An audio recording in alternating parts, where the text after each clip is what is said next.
So today I thought I'd go over a couple of books I've had for a long time.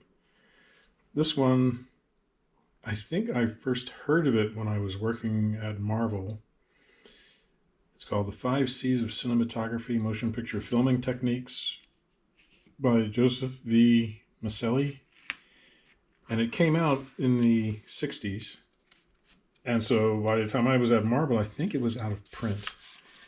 And one of the guys there gave me a Xerox copy of it. So a lot of guys had a Xerox of the book. It's from 1965. So the 5 C's of cinematography are camera angles, continuity, cutting, close-ups, and composition. So he goes over each one and gives you an explanation as to what it's all about.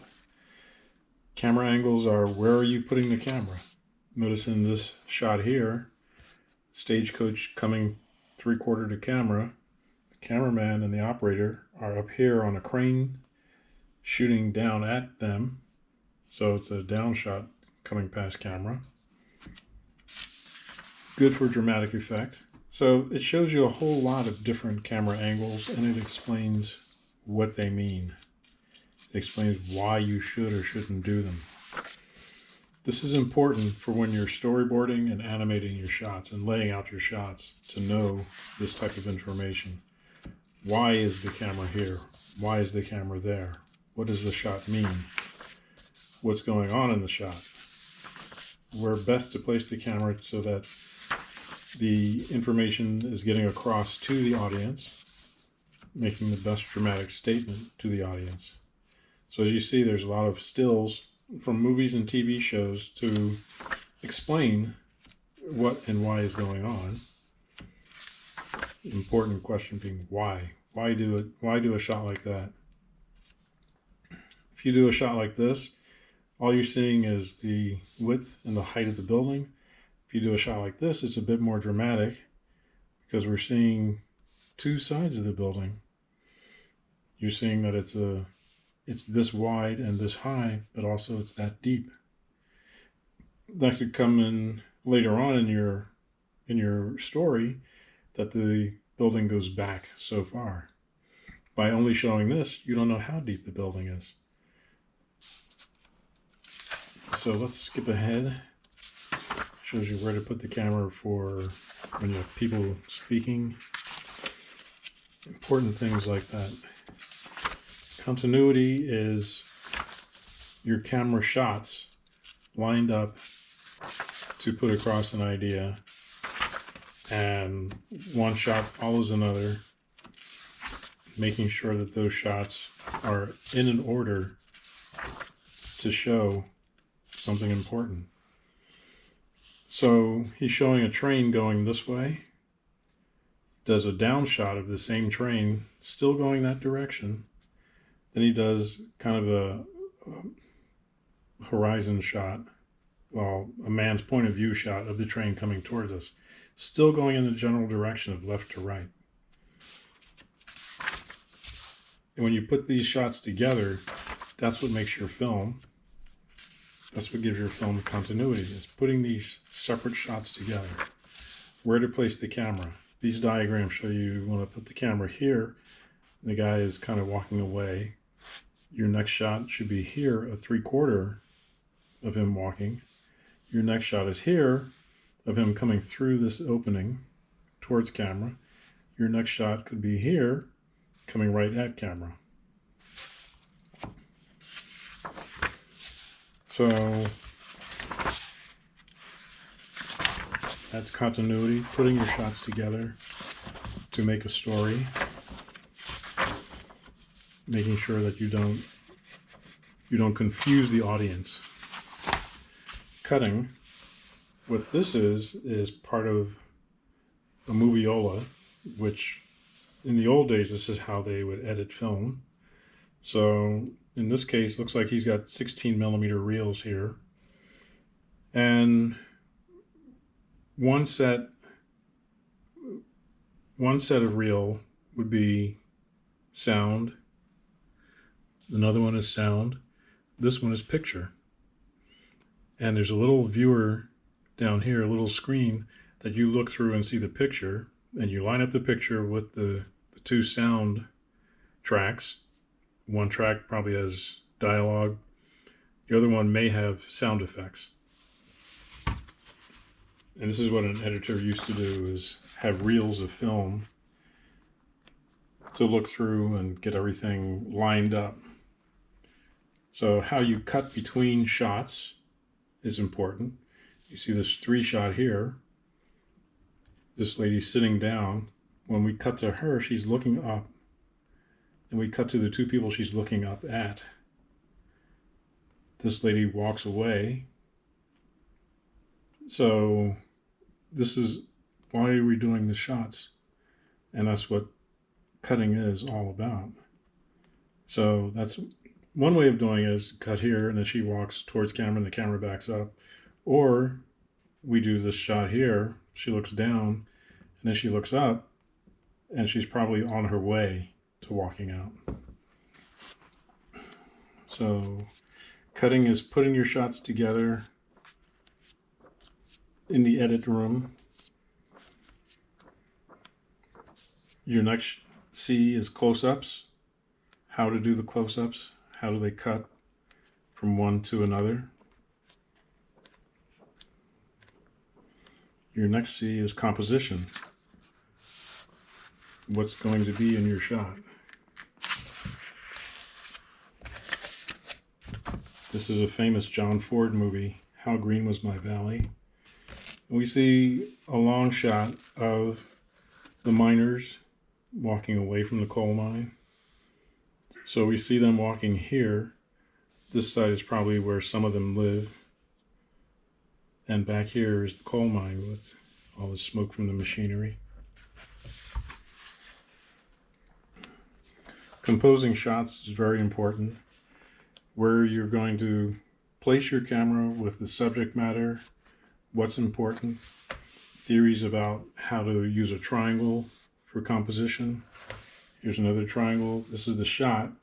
Well, when we put a diagram here, the triangle is from this guy to this guy to this guy. And this is what you would see when you look at it subconsciously. So composition is very, very important. Again, when you're storyboarding, doing layout, and doing animation, composition is very important. So he goes through cinematic composition. A very good book. I'm pretty sure it's still in print, and I highly recommend it. So see if you can find this one. I got this one back in the early 90s. Film directing, shot by shot. Visualizing from concept to screen by Katz. And this is a book to get if you're doing storyboards and layout. Here's the table of contents, storyboards, visualization, elements of continuity, style, workshops, how to move the camera, where to put it with different shots. This is another really great book. Here we see some drawings from production sketches from Citizen Kane, because you have to draw stuff up before you get the craftsman to make it. The Purple Rose of Cairo, a bunch of stuff has to be drawn up, and then guys build it. Production design. Richard Silbert, I think he was an alumni of Temple University. Very famous production designer. So you see here, all these sketches are done storyboarding live action movies, but we can use this type of inspiration and information to make animation stuff, to make our animated film. I found this very interesting. Sherman Levy was a very famous storyboard artist.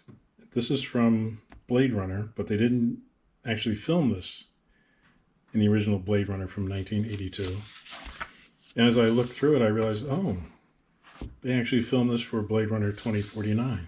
And these storyboards, these angles, were pretty much used in that film, Blade Runner 2049.